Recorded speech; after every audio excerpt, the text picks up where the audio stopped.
का रूप धारण किए आज विश्वामित्र खड़े हैं। विश्वामित्र ने जब देखा कि मैं तो चारों तरफ से घिर गया हूं, अब मैं कहां जाऊं बच के, तो विश्वामित्र ने अपनी माया के द्वारा महाराज वहां से अंतर्ध्यान हो गए। जब विश्वामित्र वहां से अंतर्ध्यान हुए, हरिश्चंद्र ने देखा अपनी सेना से, कहा भैया हमें ऐसा लगता है कि सूकर डर की वजह से भाग गया है और अब वो लौट करके दोबारा नहीं आएगा, तो ऐसा करो हम लोग भी अपने अपने घर वापस लौट चले। तो परीक्षित महाराज हरिश्चंद्र जो थे वो घोड़ा पर पुनः सवार हुए, महल के लिए वापस आए। जब महलों के लिए वापस चलने लगे हैं महाराज हरिश्चंद्र, तो विश्वामित्र ने क्या किया कि महाराज संत का रूप धारण कर लिया, संत का। और जिस रास्ते से हरिश्चंद्र जा रहे थे उसी रास्ते पे आज विश्वामित्र भी चलने लगे। जब विश्वामित्र भी चलने लगे तो विश्वामित्र जानते थे कि यही हरिश्चंद्र हैं। तो विश्वामित्र ने आवाज लगाई, ए घोड़ा वाले भैया रुक जाओ। हरिश्चंद्र ने वहीं घोड़ा रुकाया, घोड़ा से नीचे उतरे, महात्मा जी के चरण स्पर्श किए, जवाब दिया, कहिए महात्मा आपने मुझे क्यों रोका, क्यों आपने मुझे बुलाया। तो उसी समय महाराज विश्वामित्र ने जवाब दिया, तुम कौन हो। हरिश्चंद्र ने जवाब दिया, मैं हरिश्चंद्र हूँ, तुमने हमें क्यों रोका। महाराज मैंने तुम्हारा बड़ा नाम सुना है। मेरा नाम? हाँ, मेरा नाम सुना है तुमने? बहुत दूर दूर तक तुम्हारे नाम की चर्चाएं चल रही है। अच्छा, ये भी सुना कि तुम्हारे दरवाजे पर अगर कोई संत ब्राह्मण अतिथि आता है तो तुम कभी उसे विमुख नहीं जाने देते हो। हाँ। और भैया से लेकर हम चले आए हैं थोड़ा। तो तुम्हें मुझसे क्या काम है महात्मन? राजन, हाँ, ज्यादा नहीं, थोड़ा धन मिल जाता जिससे मैं अपनी बेटी की शादी कर देते।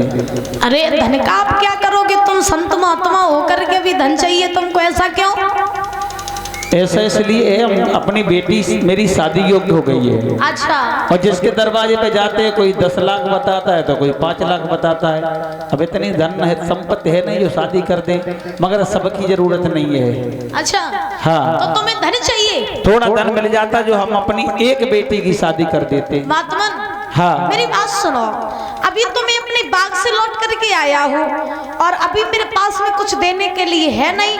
आप मेरे साथ मेरे महलों में चलिए, आपको जितना धन चाहिए मैं आपको उतना धन देने के लिए तैयार हूँ। महाराज, हाँ, घर जाने की जरूरत नहीं है। क्यों? हम केवल इतना धन मांग रहे हैं जितना कि हमारी एक बेटी की शादी हो जाए। तो एक ही बिटिया की शादी तुम काहे को बेटियां तो हमसे 2 हैं, हाँ, मगर शादी हम एक ही करिए। सो काय? ये हमारी बड़ी वाली है, हाँ, बहुत सीधी है, बहुत सीधी, बहुत ही। अच्छा, जाकी चिंता नहीं, काय है? जरा ही जा, हाँ, बैठी सामने दिखाई रही, बहुत चंचल स्वभाव की है, जमोड़ी में गरी हुई है। हाँ, बहुत ज्यादा। तो मत में सही कह रहे। अच्छा, हाँ, तो क्या करो जा? बात जय है, शाम को खाना खाए के, हाँ, और रजाई मौत दे के, हाँ, और कान से लगाए लिए फोन।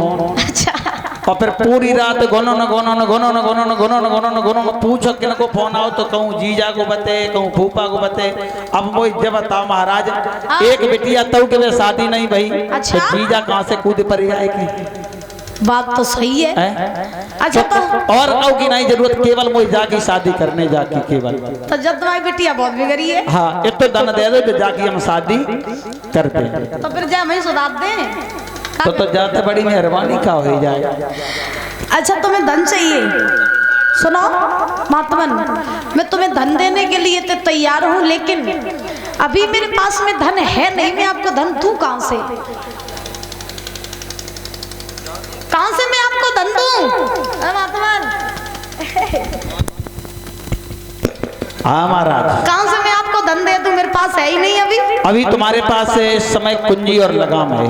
हाँ, तो आप कुंजी लगाम हमें दान में दे दें, हाँ, और संकल्प पढ़ाई की दक्षिणा जो है वो घर पे दे देना चल के।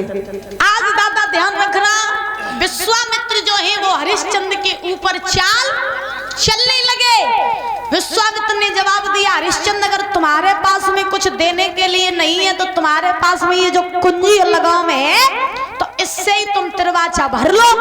अब हरिश्चंद्र नहीं समझ पाए कि मेरे साथ हो क्या रहा है, तो हरिश्चंद्र ने महाराज जवाब दिया, ठीक है महात्मन, मैं कुंजी लगाम के द्वारा तिरवाचा भर रहा हूं। अब हरिश्चंद्र ने कुंजी लगाम के द्वारा तिरवाचा भर लिया। यज्ञपति महाराज